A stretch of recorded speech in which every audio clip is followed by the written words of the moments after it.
Rain fell in heavy sheets as mourners gathered beneath black umbrellas around the Wycliffe family mausoleum. Eleanor Wycliffe stood motionless, her face veiled in black lace, watching as her husband's casket was lowered into the earth. Charles Wycliffe, a billionaire real estate tycoon, had supposedly perished in a fiery plane crash over the Pacific. No body had been recovered, only charred wreckage and a hastily concluded investigation. Though Eleanor's face showed little emotion, her heart was fractured. For all his secrets and late-night business trips, she had loved Charles deeply. The ceremony drew to a close, and as the crowd began to disperse, a thin, trembling voice rose from the edge of the path. "Ma'am?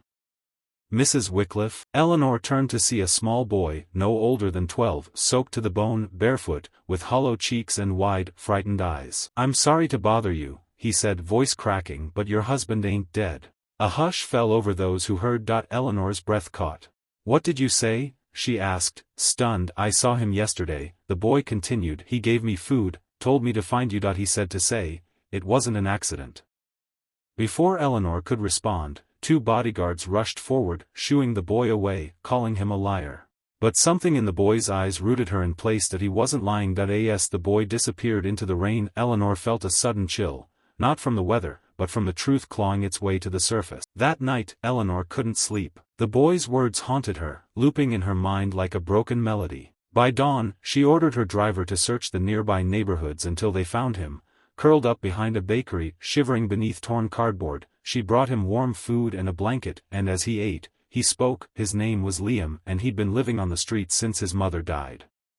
A week ago, while scavenging behind the docks, a man in a hoodie had pulled him aside and given him a sandwich, a wad of cash, and a strange message. That man was Charles Wycliffe, alive, bearded, bruised, and in hiding. According to Liam, Charles had faked his death after surviving a plane sabotage meant to kill him. He discovered a conspiracy within his company. His own brother and top executives had plotted to eliminate him and seize control. Charles was alive, but in danger, and his message to Eleanor had been urgent. It wasn't an accident. As proof, Liam handed her a wrinkled photograph. Charles sitting in a motel room, holding up a newspaper dated just 2 days prior. Eleanor's hands trembled. The man she buried was not her husband. Her world spun as realization dawned. She was surrounded by liars. Determined, she contacted an investigative journalist known for exposing corporate corruption. But before she could meet him, the mansion lights flickered out. A voice echoed from the shadows behind her. "You should have ignored that boy, Eleanor." She turned slowly, to face Charles's brother, gun in hand.